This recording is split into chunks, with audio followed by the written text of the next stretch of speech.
this is the moment many of us have been really waiting for, to have these three absolutely incredible panelists and activists and humanitarians here to share with us their experience and their vision about where we are and how we can push back at this horrible moment when the genocide against Palestinians is expanding.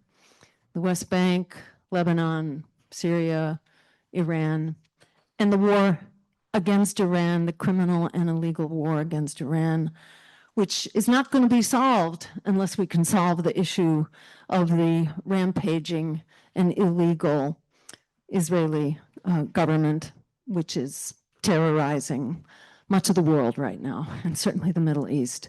So all these things are so connected, and as many of us have said all along, as Gaza goes, we all go. And what we allow to happen in Gaza now is going to be with us forever.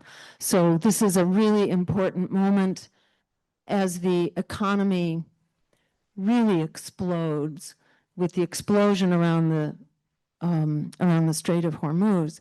It's an incredible, it's a teachable moment how the war comes home, how we are all at risk here. This is not a war somewhere else. This is a war against all of us. And it's a very teachable moment because people are hurting right now to start with the military absorbing all that it does. So this is our chance really to engage with people and to really double down on the various, modes of action that we've been taking. And I'm really interested to hear from each of our panelists about how we can further up the ante here to stand up for Palestine and Gaza and Iran, the people of the Middle East, the people of this country, and the people around the world who are all very much at risk and paying the price. But, Gaza and Palestine are subject to the first and the worst. So really appreciate our amazing panelists. And I want to introduce first Ali Abunimah, who is with us here, and you can go ahead and give an applause at this point as well.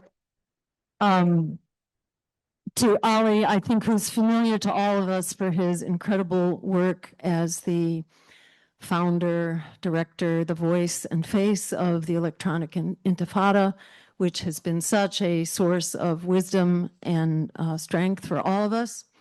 And Ali had some health issues that flared up and prevented him from being here, but he's at least able to be with us by Zoom. So we hope to be with him in person at some follow-up event in the not too distant future. And Medea Benjamin, I think, who is all familiar to us, and we can welcome Medea as the face and the spirit of Code Pink, and really the spirit of all of us in the halls of Congress, who's there bird dogging people to try to get them to do what they ought to be doing. Whether they will or not, I don't know, but they need to feel the heat and to pay the price. And many thanks to Medea for her amazing work. And I think she's just come from Ireland, if I'm not mistaken. Yeah, Medea is, what's that? Plan B. Great, all right. Yeah. Okay, so I'm going to learn more about that. And Craig Mokiber, who we are also really honored to have here today,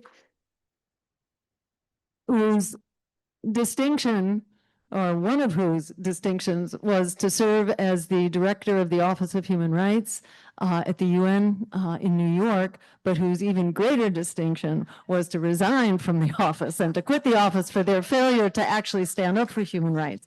So we look forward to hearing from each of you, and we'll start with Ali, and we'll hear kind of a more focused perspective from the point of view of Gaza and Palestine, and then we'll hear from Craig about how, what's going on and how we can fight this at a more collective international level, and what does international law and human rights have to say about this. And then we'll hear from Medea about how we can bring this fight into our everyday lives and everything that we touch. All right, thank you so much, and a final welcome to the panel.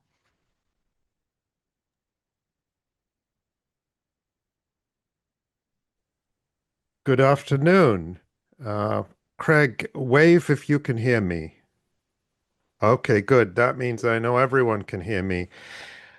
Uh, First, thank you, Jill, and thank you to the Green Party for inviting me and organizing this panel. I had very much wanted to be with you in person and planned to be, but I wasn't able to. I'm doing fine, but I just needed to not move around too much today. But I'm glad I can be with you virtually. And I also want to express my deep admiration for my fellow panelists, Medea Benjamin. I can only endorse everything that Jill said, and Craig Mokiber, who has been one of the rare courageous moral voices throughout this genocide and who has from whom I have learned so much these past few years. I want to start in Gaza because whatever else we talk about, we have to keep Gaza front and center. That's what our friends in Gaza tell us every day.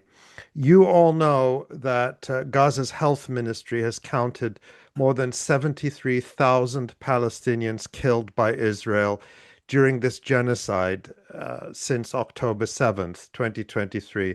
Of course, we know the real number is much higher. Israel has buried thousands of Palestinians under the rubble. It has killed countless more through starvation, disease, untreated injuries, and the deliberate destruction of Gaza's health system. And Israel did not stop killing when politicians started to call the genocide a ceasefire. In fact, they have continued since the ceasefire was announced last October. Israel has killed at least 1,185 Palestinians in Gaza. That's an average of uh, dozens of almost a dozen every day. It still bombs people in their homes and tents. Israeli soldiers still shoot Palestinians near the so-called Yellow Line. Israel is continuing to wipe entire families from the civil registry.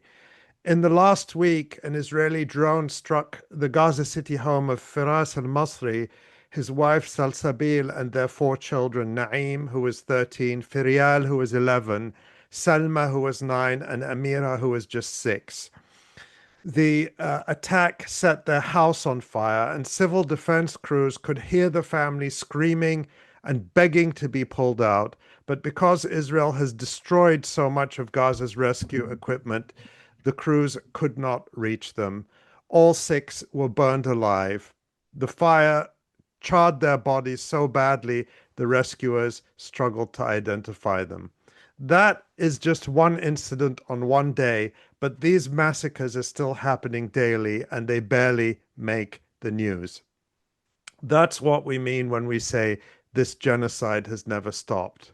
But there's so much more to it. While exterminating the people, Israel is also stealing what remains of Gaza. Under Donald Trump's ceasefire, the so-called Yellow Line supposedly marks the area that will remain under temporary Israeli military control. But in fact, Israel keeps moving that line westward, and Israel has now expanded its area of direct control in Gaza to almost 70% of the tiny territory. The Israeli army moves concrete blocks hundreds of meters westward, bulldozes the land behind them, and shoots Palestinians who come anywhere near the vaguely demarcated boundary. Israel is methodically bulldozing and dynamiting any homes that are left standing and is cutting off access to agricultural land and squeezing more than 2 million people into an ever smaller space. Still, Palestinians insist on living and surviving, and that's one thing that comes through to me clearly from the conversations we have almost every week on the Electronic Intifada live stream with some of our colleagues and friends in Gaza. If you'd watched this week's live stream, you would have seen Hamad Ashu and the community kitchen he runs, which continues to prepare food for a population that is in desperate need. This week, they made an enormous fruit salad and handed it out to children living in a displacement camp. This is a form of resistance too. Feeding people is resistance. Giving children a moment of happiness in a place Israel has turned into a death camp is resistance. Keeping community and hope alive is resistance. I mention this not to diminish the suffering of people in Gaza or to say that or to romanticize them, but to emphasize that if they are steadfast and resourceful, then we cannot be less steadfast and resourceful and determined than they are. The key point is that all of this suffering is a choice. Israel has deliberately, sadistically, and consciously chosen to inflict this pain, suffering, and death on more than 2 million people. And at every step, the United States has consciously chosen to assist in this genocide. Israel could not do this on its own. And we all know Washington supplies the weapons, the money, the intelligence. The United States protects Israel at the United Nations and threatens every international institution that tries to hold it accountable. I'm sure that Craig will talk about the ongoing and escalating attack on the International Criminal Court, for example. And right now, we're seeing the Democrats speak out about Israel's crimes in perhaps an unprecedented way. Some of it may well be sincere. I think among some Democratic politicians, it undoubtedly is. But how convenient for the party that it is Donald Trump who is now the president, because I do not remember hearing the same outcry from mainstream Democrats when Joe Biden approved, funded, armed, aided, and abetted this genocide to the hilt. Right now, I'm seeing articles that are attempting to rehabilitate the functionaries in the Biden White House, to paint them as hapless and helpless in the face of Israel's crimes. But this is revisionism, and we must not allow it. Joe Biden, Antony Blinken, Jake Sullivan, Kamala Harris, and many more made a conscious choice to help Israel kill as many Palestinians as Israel could get away with. Lest we forget, Biden repeatedly bypassed Congress illegally to rush weapons to Israel. His administration vetoed ceasefire resolution after ceasefire resolution at the United Nations, cut funding to UNRWA, the UN Agency for Palestine Refugees, dismissed and attacked South Africa's genocide case at the International Court of Justice, and attacked the ICC when it went after Israeli leaders, just as the Trump administration is now doing. Biden saw the shattered bodies of children, the destroyed hospitals, the starving people, and the flattened neighborhoods, and then he told his minions, send Israel more bombs. Every few weeks, Biden administration officials leaked stories claiming that the president was frustrated with Benjamin Netanyahu. They wanted us to believe that the most powerful man in the world could not control the prime minister of a country that is entirely dependent on American support. It was macabre theater. And Kamala Harris, who served in that administration and supported what it did, rejected calls for an arms embargo. She defended Israel's right to continue its military campaign in Gaza, even after its genocidal intent and actions had become obvious and undeniable to everyone. During the election campaign, Palestinian and Arab voters of every background who just had a modicum of human decency, asked for something concrete. Stop sending weapons. Kamala Harris and the Democratic Party refused. The Democratic National Convention would not even allow a Palestinian American to speak from the stage. Democratic leaders even welcomed Republicans onto the stage. They made room for Israeli families of captives in Gaza, but they would not give a few minutes to an American whose family Israel had killed with American weapons. This tells Palestinians exactly where they stood with the Democratic Party. It wanted their votes, but it didn't want to hear what they had to say, and it didn't want to uphold and defend their humanity. Of course, as a result of the Democrats' choices, we now have Donald Trump, and he has taken the same Democratic Party policy and pushed it even further. No one should be surprised by that. But Trump's crimes do not erase the Biden administration's responsibility or Kamala Harris's complicity and role. Democrats do not get to hand the genocide to Trump and then reinvent themselves as the opposition.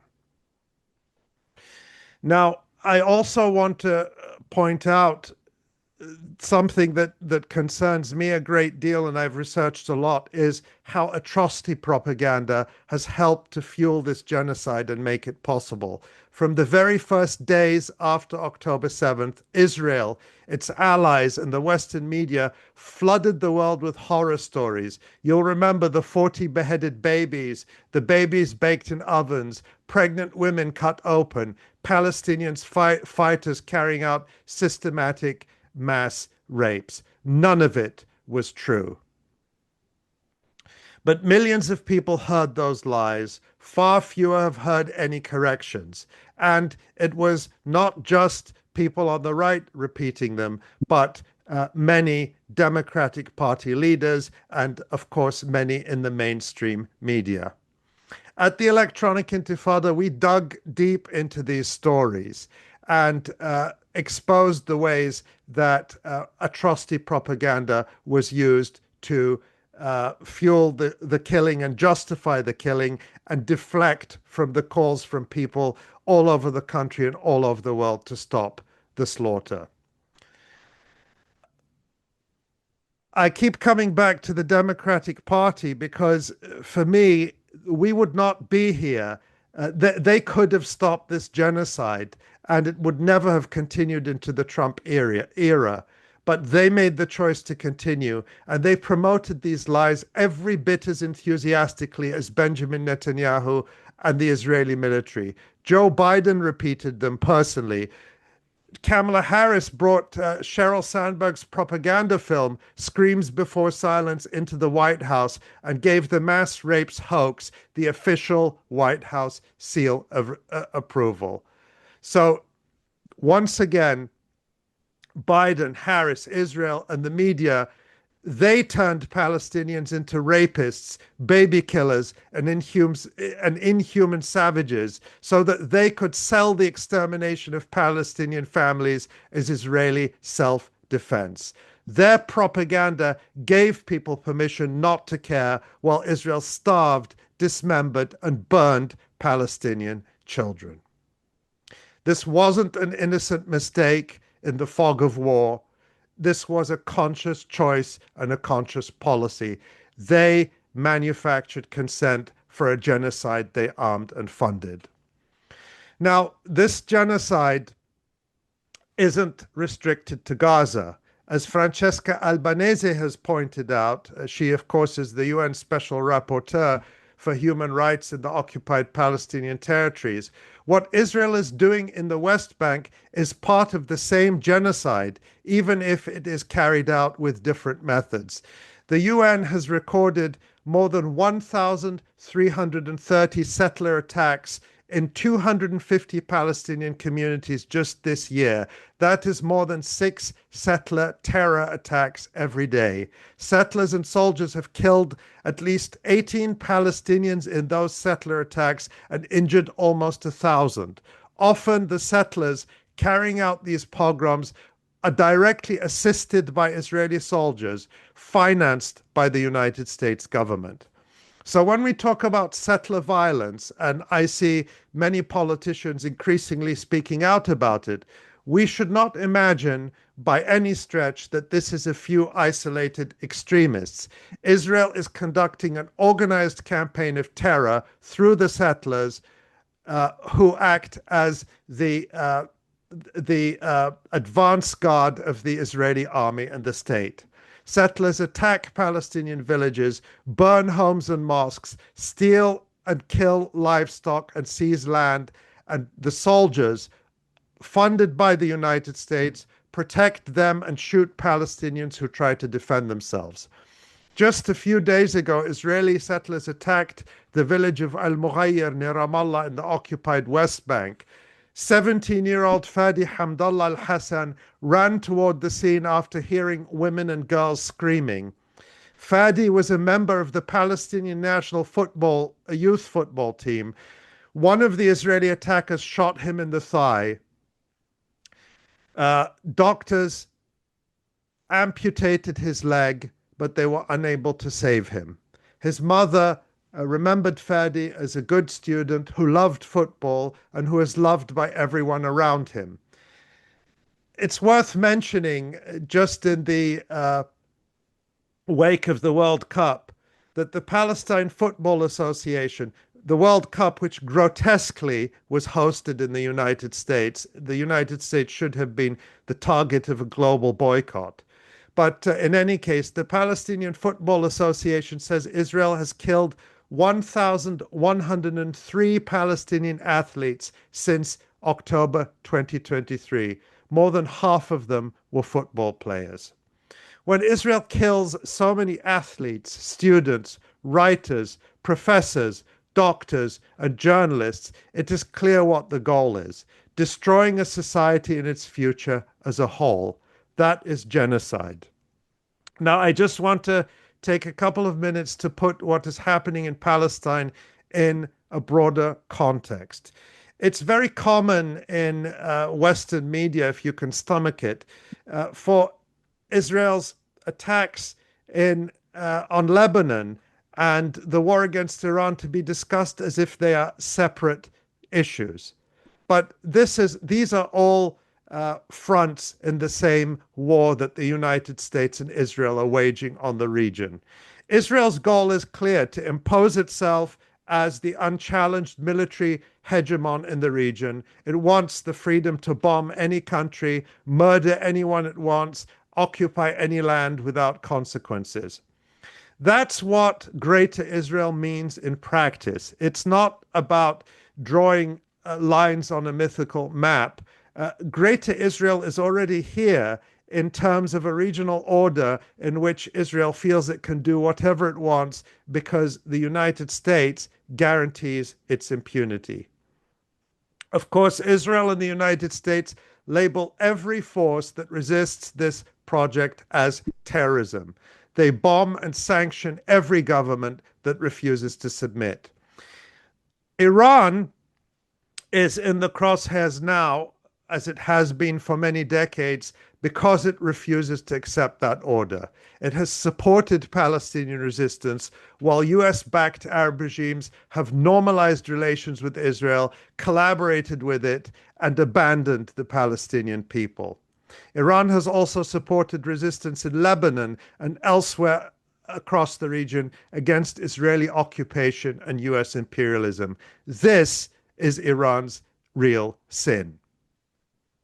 The US empire simply cannot tolerate a large, powerful country in that region exercising genuine sovereignty and control over its own resources. The United States does not tolerate independence. It wants clients and vassals, governments that buy American weapons, protect American bases, and obey Israel's orders.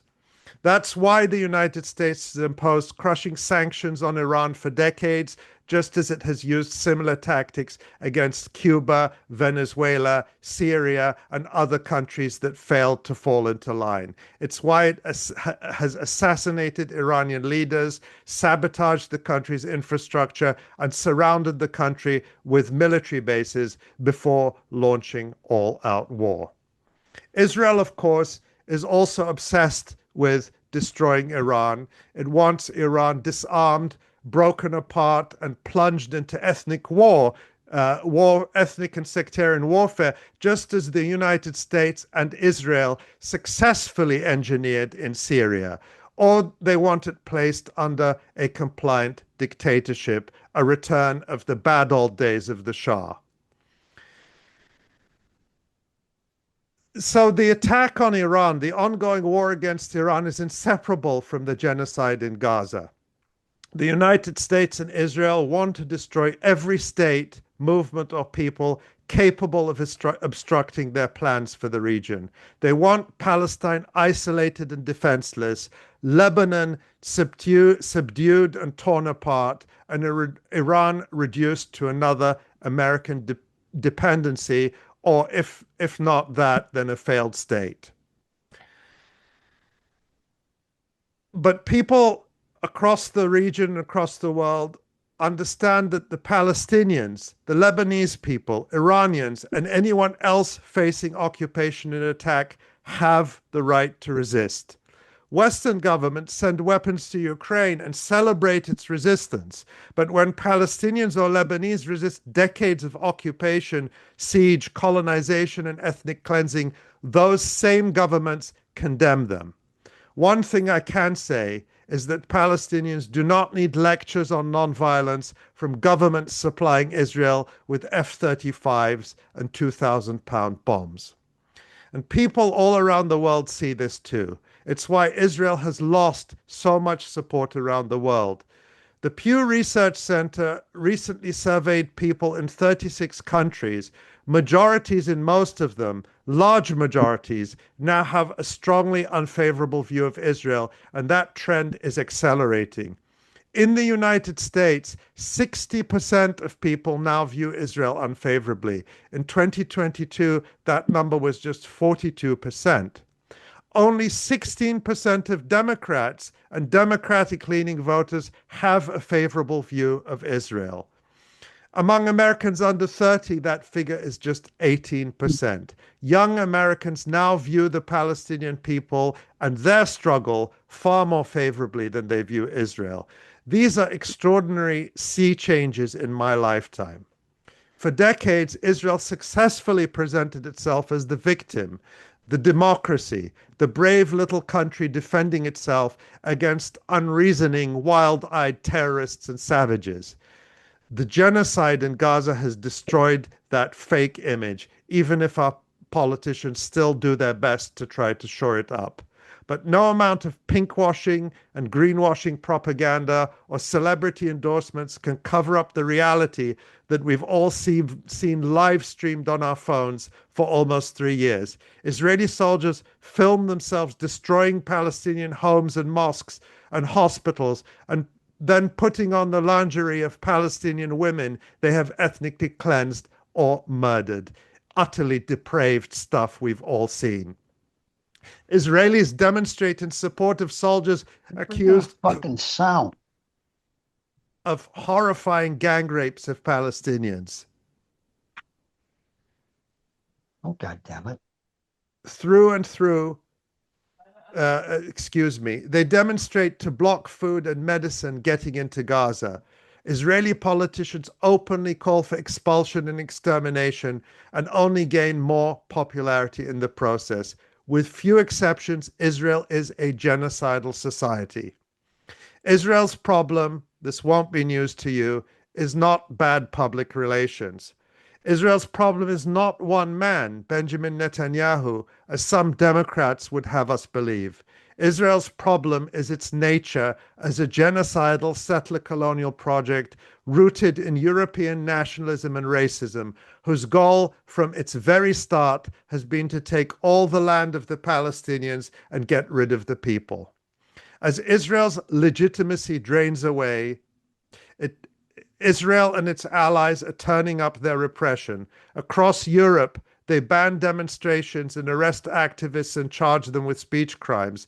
Here in the United States, we've seen so-called liberal universities send police to attack student encampments, censor academics, and smear critics as anti-Semites. And of course, the Trump administration is using every lever of repression to attack the Palestine Solidarity Movement and its broader, amid a broader and escalating war on the left. But while governments continue to serve Israel because of entrenched power and money, their publics are moving in the opposite direction.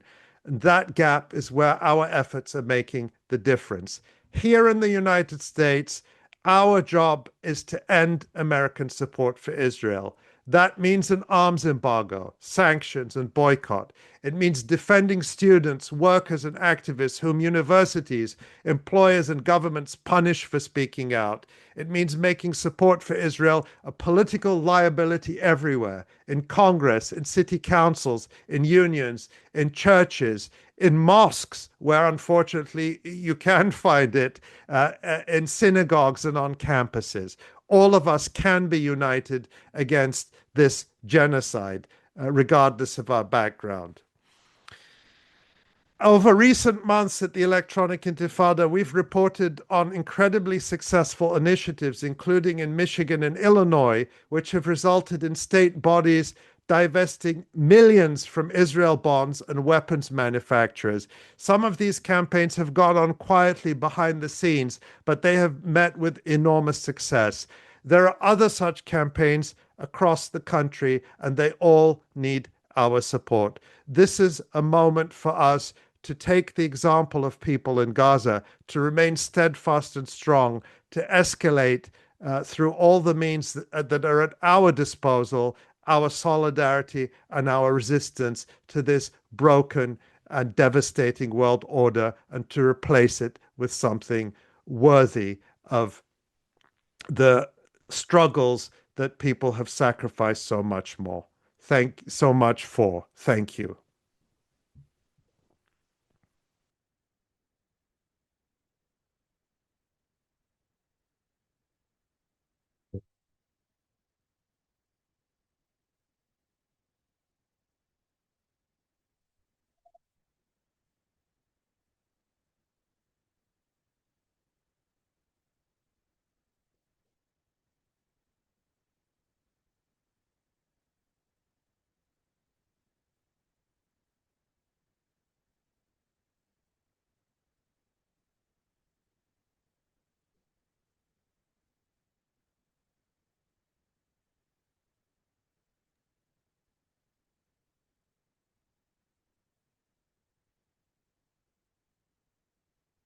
I have to say, I've always loved the Green Party until today when you made me speak after Ali Abunimah. Speaking to the mic. All right, I'll do my very best. You let me know if there's any problem with the audio. You know, it's too hot up here for a jacket, so I'm going to take this off. Actually, it's never too hot for a keffiyeh. In fact, the hotter it gets, the more we need to wear our keffiyehs, metaphorically. Well, thank you very, very, very much. And let me say what a tremendous honor it is for me to be here with this assembly of truly extraordinary voices for justice and for the public good.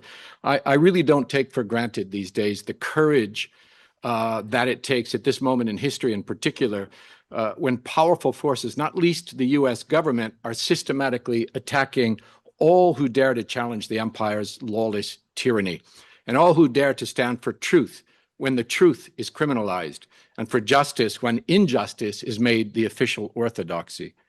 Voices like that of Jill Stein and Ali Abunimah and Medea Benjamin, all of whom I have admired for years and from whom I've drawn so much inspiration, and those of the Green Party organizers and candidates and activists who are here today from coast to coast and beyond. Your presence here today, at a moment when dissent and the truth itself are criminalized, is a signal to the world that you will not be co-opted, that you will not be intimidated, and that you will not be silenced. So I'm very grateful to be in conversation with you today. Well, we're meeting at a moment of extraordinary darkness, as has been well outlined by Ali.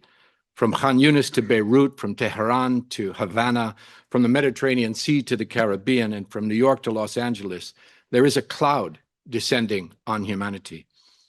As I speak, a violent axis is rampaging across the globe, committing acts of serial aggression, destruction, and genocide, kidnapping leaders, stealing resources, destroying infrastructure, murdering innocents, and dismantling institutions of law and diplomacy.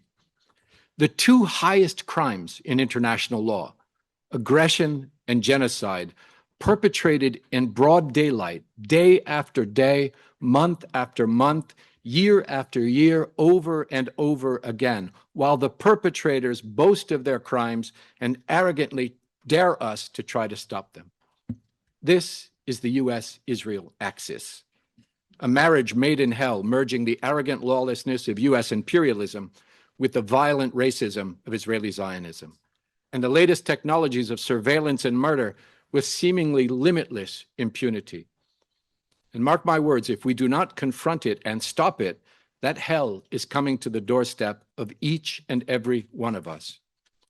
Already today, the world is recoiling in horror as the Israeli regime, armed and funded and protected and accompanied by the US empire, rampages across Western Asia, leaving a trail of blood and destruction from the Mediterranean coast to the Persian Gulf and beyond.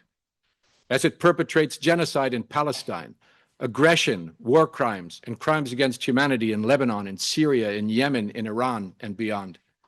Unlawful occupations in Palestine, Lebanon, and Syria, and assassinations across the region. As it corrupts governments and institutions from across the West, first and foremost here in the United States. As it persecutes human rights defenders wherever they dare to challenge the Israeli regime, its myriad crimes, or the deeply racist and fundamentally violent ideology of Zionism upon which it is constructed. And there is another assault happening as we speak, perpetrated by the US-Israel axis with the complicity of its proxies and its Western sponsors. That is the assault on international law, on international institutions, and on the very idea of human rights. The scope of this assault is unprecedented. In its sights are the rules of humanitarian law, the norms of human rights, the UN's human rights rapporteurs and committees, UNRWA and the humanitarian agencies, the judges and prosecutors of the International Criminal Court, the International Court of Justice, human rights organizations everywhere, and hear this, everyone in this room. We too are in its sights. And just 2 weeks ago, Marco Rubio, in a statement, more cartooned villain, schoolyard bully, or mafia hitman than statesman, announced the intention of the lawless Trump regime to accelerate the attack on the ICC and to dismantle it, quote, brick by brick.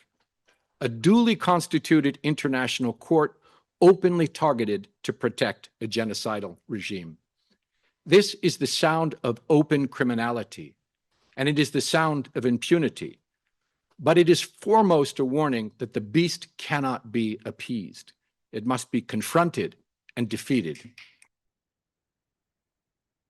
Because, as we know, fascism loves so-called law and order, but it despises the rule of law. And because this unprecedented assault on the rule of law should chill the spine of anyone who cares about justice and human rights. So this is a truly extraordinary moment in history, indeed one of existential challenges. But the seeds of this assault are not new. They are at least as old as the Israeli regime itself. The year 1948, which saw the adoption both of the Universal Declaration of Human Rights and of the Genocide Convention, together promising a new era in which all human beings were to be born, quote, free and equal in dignity and rights, promising an end to state oppression and colonialism and institutionalized discrimination and genocide. But in that same year of those promises, the horror of the Nakba, and by the way, the beginning of apartheid in South Africa and the creation of the Zionist regime of Israel. That was more than just a historical coincidence. Rather, it was the birth of a virus, the virus of the Israel exception to international law, shepherded in by an unholy alliance between the forces of Western imperialism, white supremacy, European fascism, classical anti-Semitism, ancient Islamophobia, and descendant political Zionism. Together, these forces declared that the lofty promises of the newly printed UN Charter and of the Universal Declaration of Human Rights may apply to some privileged people on this earth selectively, but not to all, and certainly not to the indigenous people of Palestine. They were to be shunted aside, displaced, and erased, all to make way for a new European settler colony called Israel. That one fundamental breach of the stated rules of the new post-war era, that original sin of the nascent United Nations, has haunted us all for almost 80 years. and it has brought us to the era of expanding darkness in which we now find ourselves. It has laid the foundations for a wall of impunity that was continuously buttressed by the US, the UK, Germany, and the broader West for 8 decades, through massacre after massacre, war crime after war crime, ethnic purge after ethnic purge, atrocity after atrocity. Its first victims have been the people of Palestine, still suffering through a century of oppression and imprisonment and torture and murder and displacement and apartheid and genocide. But we know that impunity is a voracious beast. The more you feed it, the hungrier it grows. And so the Zionist regime with full US backing did not stop there. It turned itself on the people of Lebanon, of Syria, of Yemen, of Iraq, and of Iran. It targeted UN workers in Gaza, humanitarian flotillas on the high seas, journalists on their beats, medics in hospitals, and just for sport, children in their schoolyards. And still unsatisfied, its proxies and sponsors and pro-regime harassment cells here in the US and the broader West turn their attacks on our students protesting Israeli apartheid and genocide on college campuses. Students expelled, protesters in cities across the globe oppressed, workers attacked as they organized in their unions, professors fired, workers blacklisted, migrants deported, protesters arrested, politicians smeared, all for opposing the world's first live-streamed genocide. And for its part, the international system established since the Second World War has struggled to respond effectively. Parts of the system have all but collapsed, either in the face of Zionist organized campaigns against them or in trepidatious and shameless deference to the power of perpetrator states like the United States, the United Kingdom, and Germany. Israeli spy agencies, Western governments, Zionist harassment cells acting on behalf of the Israeli regime have all been ruthless in their assaults on the international system. They have intimidated, harassed, and publicly smeared international officials, imposed unlawful state sanctions on the ICC prosecutor and judges, on a range of human rights organizations, on the courageous and principled UN rapporteur, Francesca Albanese. Almost 3 years into the genocide, the UN Secretary General, cowed by Israeli intimidation and bowing to Western power, has failed to even utter the word genocide. And his senior-most political staff, including the Secretary General's own advisors on children in armed conflict, on sexual violence, have all resisted speaking out long into the genocide. And his advisor on the prevention of genocide has been almost entirely silent. Some even became complicit in the crimes of the Israeli regime by non-critically echoing its fabricated genocide propaganda and thereby paving the way for the genocide to continue. The Security Council, blocked by US and UK vetoes, has been entirely useless and wholly discredited by its inaction in the face of this historic crisis of humanity. Brought to its knees by the Axis, it has even gone so far as to pass a resolution entirely unlawful and ultra vires, endorsing Trump's King Leopold-esque colonial land grab, dubbed the most outrageously Orwellian terms, the Board of Peace. Now, let me declare today, beyond any reasonable debate, that the UN Security Council is dead, destroyed by its own hand with the blade of lawlessness and the poison of cowardice.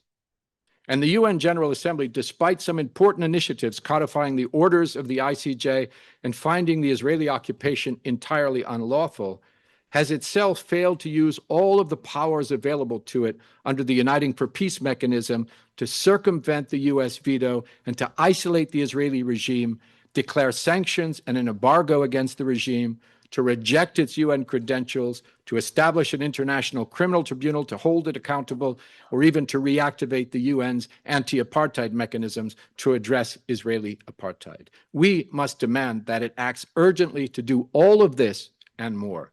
In the midst of a genocide, in the midst of serial aggression, you do not leave arrows in your quiver. If it does not do so, the UN will not overcome these stains on its record and these fatal blows to its legitimacy. And so it should be. But there is light. Rapporteur Albanese has stood up to the organized campaign against her, despite smears and death threats and official sanctions designed to silence her. In doing so, she has been a light in a moment of extraordinary darkness. So too have the people of UNRWA stood tall, bringing honor to the UN flag, relief to the communities they serve, and hope to those who still believe in humanity. And they have done so despite an organized smear campaign, cuts to their funding by genocide complicit states like the US, the detention and torture of countless UNRWA staff, and the murder of almost 400 of them since October of 2023, many along with their families. There is no precedent for this. And hear this: Israel's wall of impunity is beginning to crack, not because of any saviors from above, from governments or from the UN or anywhere else, but because of you and millions like you standing up around the world to challenge this tyranny. You are helping to isolate the regime, to punish those who are complicit in the public and private sectors. And today, the Israeli regime is on trial for genocide in the International Court of Justice. Its occupation of Palestine has been ruled entirely unlawful by the ICJ. Its leaders are indicted for crimes against humanity. It has been found by international institutions guilty of apartheid, crimes against humanity, and genocide. In the face of tremendous pressure, Special Rapporteur Albanese, the people of UNRWA, the judges of the ICJ, and principled humanitarian and human rights workers have not bowed and have demonstrated the truest principles of the United Nations in their steadfast and courageous example. And while governments sit passively by or march along to the drumbeat of fascism, the people are standing up in our millions, and this movement is growing every day, as it must. There is so much at stake in our struggle against the horrors of imperialism and Zionism. Palestinian lives and dignity, the lives of millions across the broader region, the rights of people across the West, the system of international law carefully built up over 8 decades. I believe we are all duty-bound to act to oppose this. Let them hear our voices in the halls of diplomacy, in the corridors of the UN and in the international tribunals, in our schools and our churches and our mosques and our synagogues, our places of work, in our unions and on our streets, to denormalize the Zionist project and end its horrors, to stand in solidarity with Palestinian steadfastness and resistance, to work for boycott and divestment and sanctions, to seize the media and educate our neighbors, to expose and prosecute perpetrators, to mobilize, demonstrate, and engage in direct action even as they criminalize it, to speak and to act in our communities to end Israeli regime impunity, and to bring redress to the victims of imperialism and the victims of Zionism and freedom for Palestine. And remember, the Palestinian people are the front line of defense of the lives of millions, for the very system of human rights and international law, and ultimately for the rights and freedoms of all of us. We abandon them to our own detriment. Now, some have tried to ignore the drumbeat of fascism as it echoes across Palestine in an orgy of extermination. Some looked away as it thundered over the border into Lebanon and Syria and Yemen and Iraq and Qatar and Iran. And as the Axis extended its unlawful and brutal aggression in Somalia and Nigeria and Venezuela, many simply covered their ears as it moved closer westward into the Mediterranean, where humanitarian ships were targeted one by one. They shrugged when it roared into the Caribbean, where boaters were blown out of the water in a series of extrajudicial executions in broad daylight, a head of state and his wife kidnapped at gunpoint, and an island nation placed under a brutal siege simply for refusing to bow to tyranny. And even today, some look away as the US government, acting on behalf of the Israeli regime, targets people within its own borders, college students and professors and human rights defenders and peace activists and journalists and dissidents and leftists and Palestinians and Arabs and Muslims and Green Party activists. But those who have ignored this bloody fascist crawl across the globe, those who have refused to hear the cries of the Palestinian people or the Lebanese people or the Iranian people, of the Cuban people, those who have ignored its attacks on the UN, on international judges and prosecutors, on Francesca Albanese, and leading Palestinian human rights organizations like Al-Haq and Al-Mazan and the Palestinian Center for Human Rights, those who would downplay the mafia-like threats of Marco Rubio to dismantle the ICC, those who think they can retreat into infantile nationalism or dismiss the very importance of international law and international justice altogether, those who refuse to hear the decades-long warnings of brutalized indigenous, Black, and migrant communities here in the U.S. itself, they are having a rude awakening today because the imperial boomerang has come home once again. The danger is here, and the call is coming from inside the house. Many of you will know that the imperial boomerang is a phrase used to describe the reality that colonialism and white supremacy and militarism practiced abroad will ultimately come back home as fascism. It is the idea that governments that use repressive techniques to oppress peoples in colonial territories and across the South will eventually use those same techniques domestically against their own people. An idea that originates with Aimé Césaire, a Black writer and thinker from Martinique, in his 1950 work, Discourse on Colonialism, where it was used to explain the origins of European fascism in the first half of the 20th century. Césaire pointed out that the methods used by Hitler and the Nazis were not unique at all, except that they were used against white people. Because all of those horrific practices and tactics were first used by the West against colonized peoples of the global South, causing millions of deaths across the globe. And the same tactics and technologies and ideologies today used to oppress Palestinians and others are now appearing on our streets, on our campuses, and in our workplaces. The proof of this is all around us today. The repression, the violence, the racist bloodlust, the silencing of dissent, the enthusiastic support of our government and so many of our neighbors for genocide. The masked armed men sent by the government to break down the doors in the middle of the night and gun down our neighbors in the middle of the street. With each successive crime committed by the US empire, the Israeli regime, or their complicit allies, their desire for blood and conquest expands. It has spread across Western Asia and the Caribbean and is now spreading across the United States itself. And with each step, it moves the red lines further and further over the boundaries of human rights and of human decency. We allow it to continue unchecked at our own peril, and let us recognize again, if genocide is not a red line for them, there are no red lines. Look around you. Mass incarceration and privatized prisons across the US overflow with Black and brown bodies under the control of for-profit companies that honed their skills on Palestinian bodies under the Israeli regime, and supervised by prison guards trained by the same Israeli regime. ICE agents and FBI agents and militarized local police enforcement trained by notorious Israeli police agencies, and using the same brutal, racialized, and unlawful tactics on our neighbors for which the Israeli regime has been universally condemned. Decades of the U.S. underwriting of apartheid and surveillance and repression and genocide in Palestine and beyond is now being brought home with the brutal persecution of students and protesters and others opposed to the horrors of the Israeli regime.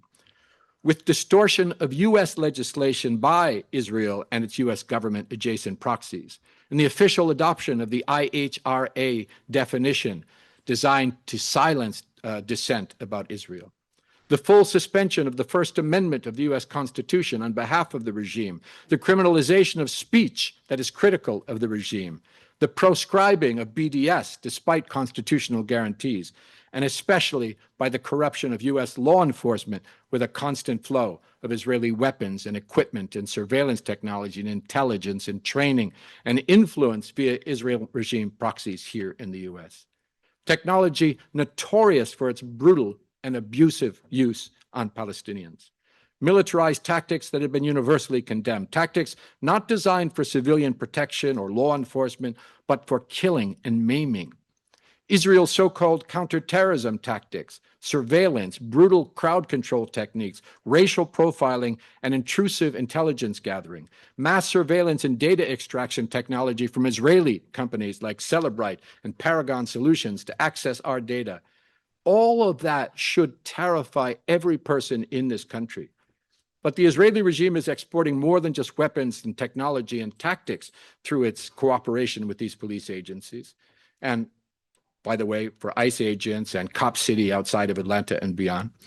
But it's also exporting a violent and racist ideology, extremely right-wing, thoroughly Zionist, militarist, anti-human rights, and deeply anti-Muslim, anti-Arab, and anti-Palestinian. An idea that says that the targets of law enforcement are not a population to be served and protected, but that they are the enemy. They are terrorists, not entitled to human rights. These are ideas that resonate deeply and find fertile ground with law enforcement agencies here that were founded as slave catchers and left to terrorize communities of color for centuries. The idea that we must be contained, silenced, crushed. And what people should know is that these training exchanges are often organized by Israel regime proxy organizations right here in the US, including the Anti-Defamation League and GINSA and the AJC and AIPAC. Paid for, by the way, with US tax dollars. So already thousands of US law enforcement officials, ICE, Border Patrol, FBI have traveled to Israel since the early 2000s for this indoctrination and have been unleashed on our communities. These are the domestic echoes of our country's exported horrors. The home front reaping of a poisonous crop sowed thousands of miles away and fed with the toxic fertilizer of impunity. What this tells us is that the liberation of Palestine and Lebanon and Syria from Zionist oppression and of Cuba and Venezuela and the broader South from imperialist tyranny are all inextricably linked to the liberation of our own communities here in the US and across the broader West from oppression by the same forces. That we must free our own institutions and societies from racist, imperialist, and Zionist forces and break the trajectory of the imperial boomerang. Because Palestine will not be free until we are free, and we are not free until Palestine is free. Beyond this now familiar slogan, it truly is one struggle. Now, let me close with this. Left to its own devices, the repressive arm of the state pulls in only one direction. And we know that both major political parties in this country are agents of the same oligarchic power structure, with barely distinguishable ideologies of exceptionalism, corporatism, neoliberal economic policy, neoconservative foreign policy, unbridled militarism, imperialism, and Zionism. And both parties, as the Green Party knows all too well, have pledged themselves to serving as the loyal guard dogs of the concentrated power of the billionaire class. The Thiels, the Adelsons, the Ellisons, the Koches, the Bloombergs, the Zuckerbergs, and some, the Epsteinian oligarchs who command their political underlings in the Congress and in the State House and in the White House, to continuously feed Wall Street and the military-industrial complex and the Israeli regime and their own pockets while starving the people, both literally and figuratively, of food, of healthcare, of education, of decent infrastructure and decent jobs, of access to the truth and of justice itself. The precedents of since the 1960s of neoliberal mass deprivation, followed by the race-based mass incarceration of the war on drugs, followed by the systematic abductions and torture and extrajudicial executions of the war on terror, and followed now by the silencing, police beatings and expulsions and firings and arrests, incarcerations and deportations of people simply speaking out against apartheid and genocide of the Israeli regime, all with the complicity of the media corporations, the Wall Street robber barons, the Silicon Valley dystopianists, the Israel lobby, and the war machine. Each of these has represented ever-expanding ripples of repression, and no Congress or president, Republican or Democrat, has worked to reverse these abusive trends. Rather, each has helped to entrench and expand them, either for cash payoffs from their donors or for their own nefarious purposes. As a result, we are now rapidly spiraling down a dangerous vortex of fascism. All official checks on abuse of power have been weakened or entirely dismantled, and there is no force on earth that can stop this decline but us. It won't be easy, the struggle is real, and the obstacles are daunting, but we must try. Because with every passing day, the slumber of the people is exploited by the designs of the oligarchs. And their systematic implementation by a captured and servile ruling class bent only on the consolidation of their own power and wealth. Our job here in the belly of the beast is to awaken a nation that is sleepwalking into fascism. The hour is late and the threat is real. So let me finish where I started with Aimé Césaire, who also taught us, and I quote, "When tyranny becomes law, rebellion becomes duty." This is our duty, to rebel, to challenge this repression in every way we can, to stop the slide into barbarism and then to reverse it, to draw a red line against imperialism and fascism and for human rights and equality and for peace. Victory is never guaranteed, but defeat is certain if we do not fight back. Yes, the struggle is hard.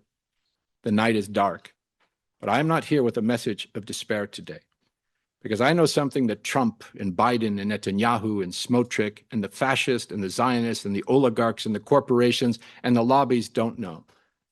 I know that we're going to win.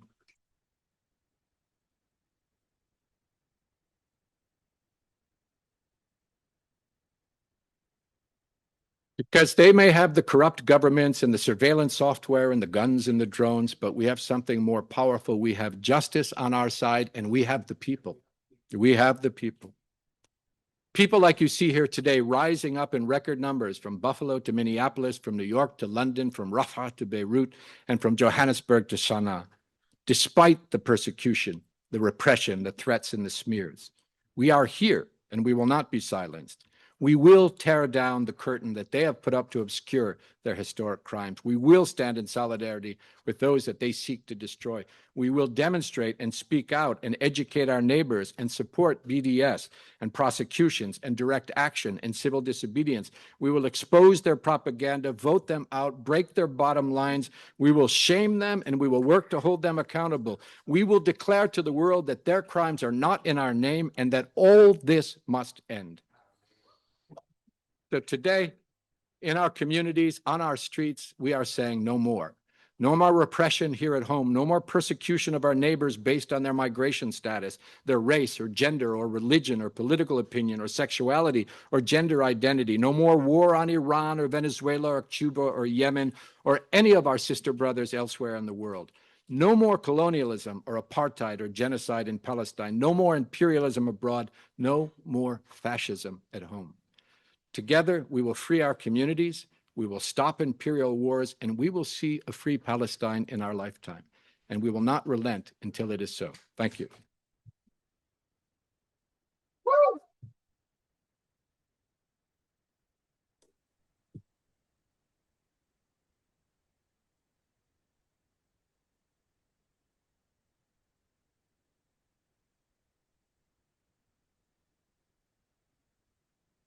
Well, thanks a lot, Craig. It was bad enough with Ali Abunimah. Come on, let's go. Then I have to go after you. Just real quick, we have extended into the next panel. So after Medea goes, we will not have time for questions on this panel. Just letting everybody know. Well, I do find it amazing that we had two of the most brilliant voices in our community to speak and to lay out so clearly what we're facing. When you said it's up to us, Craig, I'm thinking, who is the us? And then, of course, as you speak of this larger us around the globe, we realize that, well, it's so frustrating that a lot of the intimidation that this administration has been imposing on us has had real effects, so much so that right now we're in the middle of this horrendous war in Iran. And raise your hand if you've been to a big demonstration against this war in Iran. Big one? A big one? Like hundreds of thousands of people, a big one? Raise your hand. No, we haven't seen that. And that's the effect of a lot of this fear that people are feeling. So it is a difficult time. Now, when I do travel overseas and have a chance to go to places like the UK and Ireland, I see big demonstrations. They are facing fear as well. In fact, when the UK government banned the group Palestine Action, you've heard about that, and gave these horrific sentences to people who were doing their obligation as citizens to try to shut down Elbit Systems, the Israeli weapons company, They have been given these tremendous jail sentences. But what are the people of the UK done? Not just listen quietly, they've been going out and getting arrested for holding a sign that says, I oppose genocide, I support Palestine action. And hundreds and now thousands of them have been arrested for that, making their government look absolutely ridiculous in the eyes of the world. And that's a great example to us of how to fight back when our government goes after organizations like it is doing here in this country right now. I also think that it is a time to really step up the boycott, divestment, and sanctions, because that is a movement that has been terribly repressed in the United States as well, with dozens of states passing legislations to say that you can't boycott a company. I mean, it's absolutely absurd. This is supposed to be as, quote, American as apple pie. And yet we have been facing oppression just for that. So I say, raise your hand if you've been part of a boycott, divestment, or sanctions movement. Excellent, excellent. And we've got to really step up these boycott, divestment, and sanctions in the universities, the churches, the unions, the pensions, the cities. And there have been successful campaigns. Ali Abunimah mentioned some. There's been some great city ones in Richmond, Virginia, in Hayward, California, in Dearborn, Michigan, elsewhere. But we really have to step those up. And also the campaigns against individual companies. There's been a great campaign by here in the US, the Palestine Youth Movement, together internationally against Maersk Shipping, that has had tremendous success. I mean, in Italy, the dock workers closed down the docks, they closed down the ports. And here in the US, we have Maersk announcing that it will stop transporting goods to and from Israeli settlements. We have a Starbucks right here in this university, just like we see them everywhere, boo. But there has been a tremendous campaign against Starbucks globally, so much so that Starbucks has had to has to close down hundreds of its stores, particularly around Asia, and mentioned actually that it has been affected financially because of this boycott campaign. Another campaign that I have seen and been part of is around Trader Joe's. Raise your hand if you've gone into a Trader Joe's. You might not have one in your city, but some of you are raising your hands. And we got a letter from their legal department saying, you better cease and desist putting those stickers on Trader Joe's products, they're Israeli products. And I just came back from Ireland, where they go into the stores. You know, we kind of sneak around and put the stickers on when nobody's watching. They go in with Palestinian flags, marching in there, openly putting on those stickers, and then taking all those products and throwing them up in the front of the stores and saying, you better not put them back on the shelves. And they have managed to get Israeli products out of so many of their stores. So we have to step up ours. And one campaign we want to start with you all is called Israeli Feta Cheese Stinks.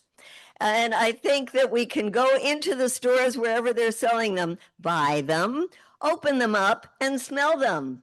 And if you think it stinks, go back to the store and say, this smells like apartheid, I want to return it. So we need lots of other creative campaigns. I think both Craig and Ali talked about AI and what these tech companies are doing to give the Israelis and the US the targets, thousands and thousands of targets to kill people. We saw it in Gaza, we're seeing it in Lebanon, we're seeing it in Iran. There are some really great groups that are forming that we all have to be supporting. Some of them are tech workers from places like Google. No Tech for Apartheid is a great group that we need to support. I've been part of a group since 2012 that has been a campaign to stop killer robots. It's in 70 different countries. And we have campaigned since then to say, just like there was a treaty to ban landmines, there needs to be a treaty to stop the autonomous weapons. we also have to use the fact that people all over this country do not want data centers in their communities. And this is something that is nonpartisan. You don't have to be a Democrat or Republican or Green, Independent, or anything else to recognize that these data centers are just plain bad for your community. But what we have to do is really help educate people about how much of those data centers are connected to war. And to say that we don't want AI for war. We need a campaign that brings all kinds of groups together, a unified movement of peace groups, tech groups, academics, unions, whistleblowers, immigrant communities to come together and say, no AI for war. And then I would say amplify the Palestinian voices. I mean, what more beautiful voice did we hear today than Ali Abunimah? And so many of the wonderful Palestinian Americans in our own communities whose voices need to be amplified and unfortunately are often silenced. Like when Ali Abunimah tried to go, where is it, to Switzerland? Switzerland, my goodness. But here in the United States, when we see these wonderful students like Mahmoud Khalil or Mohsen Madawi, who have been arrested and still, even though they're out now, the government is still going after them, just like the longtime Wisconsin resident, Sally Sarsour. We need to do whatever we can to protect the Palestinians and others who have been detained by ICE just for their advocacy for a free Palestine. I want to talk for a minute about Congress because that's unfortunately where I spend the majority of my time, just about every single week going to Congress. And Ali brought up the fact that so many of the members of Congress have been changing their tune and wondered if it was really a reflection of the change of their heart.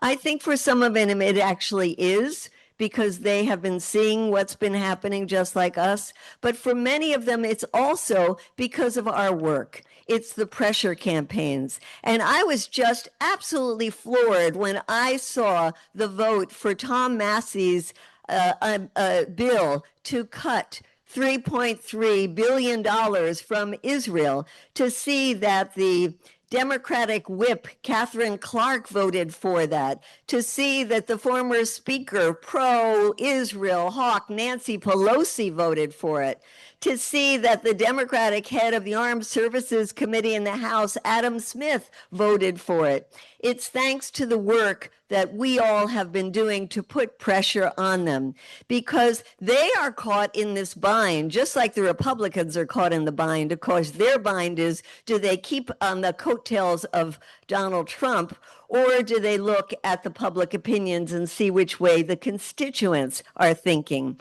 And it is quite an indictment of our entire democracy for the rest of the world to see that when the vast majority of Americans now don't want one more cent going to Israel, here we only get 104 people to vote against sending another 3.3 billion. But is the glass half full? Well, I'd say it's a quarter full. To say that we got 104 to say no, to say we won't send more money to Israel. But that brings me to an issue where we all need to work really hard now. And that is what was called the Section 219, which I hope you have heard of, or in the Senate Section 1217, which is designed to merge the Israeli and U.S. militaries. And if you don't know the background of that, understand how unpopular it is to send U.S. taxpayers' money to Israel. That's why we saw 103 members of Congress vote against it. Now, there has been this 10-year memorandum of understanding signed by President Obama that was giving this 3.3, and then really if you add the other $3.8 billion a year to Israel, that's going to be over in 2028. So they have been renegotiating how will that look. And at first people were saying, well, a 10-year isn't enough. We want to do a 20-year memorandum of understanding. And then they said $3.8 billion a year isn't enough. We want to do $5 billion a year.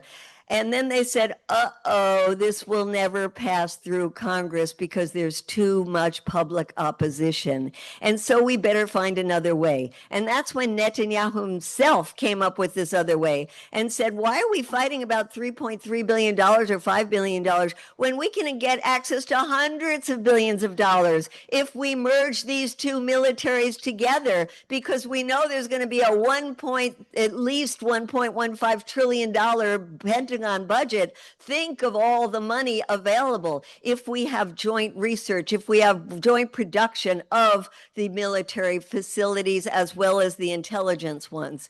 And so that's why they came up with the 217 amendment. And it just passed in the House, but it hasn't passed in the Senate. And we have time because it appears that the National Defense Authorization Act will not be voted on until after the elections. So we do have time right now. And that means that we have a job to do. Now, it's a terrible a position for Green Party members to be in because we have such contempt for our Congress that people really don't like picking up the phone every day and calling their congressperson. You've said to me in the halls here, I've done that for so long and they don't change. It's really not worth my time. You know what? It is worth your time. Take 5 minutes out of your day every single day and call your member of the Senate, your two members, whether or not you think it's worthless or not, do it and tell them, don't you dare vote for that NDAA. Don't you dare merge the U.S. and Israeli militaries at a time when the American people don't want anything to do with Israel. Don't you dare do this. So we have a job ahead of us. Raise your hand if you'll work on this issue and call your member of Congress regularly. Be a bug in their side. Be a real pain in the arse. As my friends in Ireland say, when they talk about their two parties, they say two cheeks of the same arse. Well, call the two cheeks of the same arse and tell them no. So I just want to end by saying that while we are looking at a Congress and a White House that is sold out to AIPAC and the Christian Zionists, because let's not forget the Christian Zionists, we also have to understand that public opinion does have an impact and that we have won the narrative. And it is so important to keep reminding ourselves, and we see it in the polls and polls and polls and polls. In fact, another one this week, and each poll shows something even greater, that more and more people are saying no more money to Israel. But you know what they're also saying? They're saying we don't want more war. And the Green Party has to hear this because people do not want war in Ukraine. People do not want war in the Middle East. People do not want war in Sudan. They don't want war, period. And they have to look to the Green Party, and the Green Party has to be absolutely, absolutely clear in this, that if they are looking for a place, if they are looking for a party that says no to all war, end all war, and a party that is absolutely clear, unequivocal, that it calls for a free Palestine, that is us. So no more war, free Palestine. Thank you.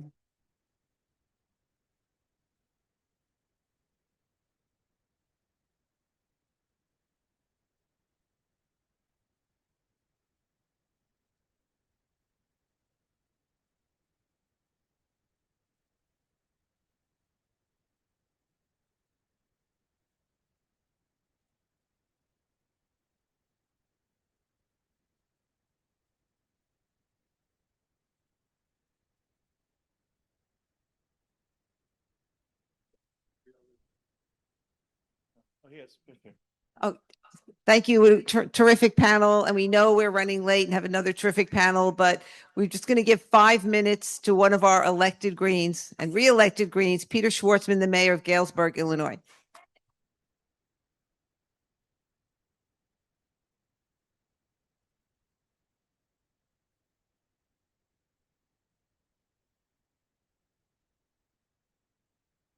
I feel totally out of place. No, it's a major honor. I didn't expect to be doing this. I was sort of told about an hour ago. But I can tell, first I want to welcome you to the state of Illinois. I've been the mayor of Galesburg, Illinois, about 3 hours west of here. You can take the Amtrak straight there. I'll greet you at the gate, and we'll take a picture with Abraham Lincoln together. And then we can go visit the Underground Railroad museum that we have at our college. Anyway, I'll make this brief. And really, I don't need to say anything that hasn't already been said. Frankly, we are the people that we need, right? And we can't look around and expect anybody else to do anything. And I got into politics. My dad is David Schwartzman, so he brought me up in a political environment, right? Washington, D.C., teaching at Howard University. And every day I was with him. He passed in July last year. He taught me that, one, you speak your mind and you fight for justice. And that's what you have to do. That's what life's all about. There's love, but you lead with love. That's what it is. That's what justice is all about. If you see it as love, then go love somebody. I mean, every single day in our lives, we have an opportunity to give love. And guess what? It's free. This idea that we don't have money to fix all the problems in the world, absolute lie. It's the biggest lie out there. We have money to drop bombs, way more than we need, right? We have way too much money. So anybody who says we don't have money for this, for that, it's a lie. They've been sold a lie. Because not only do we have all the money we need, we have all the people we need. We have over 8 billion people on this planet. So we have all the people, we have all the money. Do we have the love? Where is the love? That's what it comes down to. Do we really love each other or not? We know, we heard from all these speakers, there are people out there who are sacrificing their lives every day, struggling to stay alive, trying to feed people, cooking in the most desperate situations. Where are we? That's what it boils down to. It really is. It's as simple as that. And this man here said it last night. It's clear as day. Right? Clear as day. We have to do what we can do. That's it. It's as simple, okay? And I don't want to, so I ran for office. I became a counselor, then I ran for mayor. I was outspent 15-1 by the man who owns a radio station that plays Fox News in my community for the last 20 years. And how did I win? Well, I went door to door and I just met people. And that's what we have to do. And I'm an introverted guy. So for me to do that, but I did it for 15 years, and I'll tell you what, I love to do it now. I love to do it because when you meet somebody at their door, that's real. It's not over computer. It's not on the phone. It's you and them, and you're on their space. That's their home. So in some ways, you're an uninvited guest. But if you bring love, you will be received. And no matter what their opinions on anything are. Because we need, and I think that what you said was, what can we provide? Love, for sure, right? It's inexhaustible and it's free. And we all have the capacity. Next thing we have is we know what people need because we ask them what they need.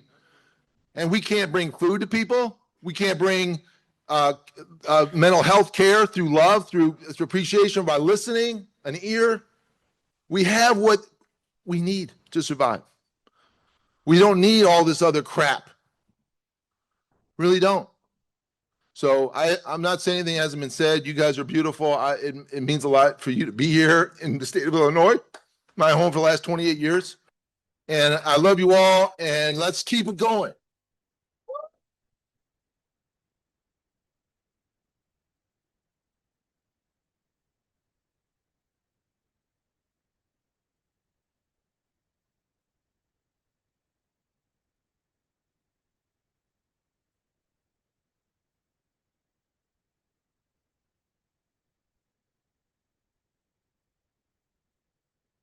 Want to shake your hand, man. Oh, everything you said.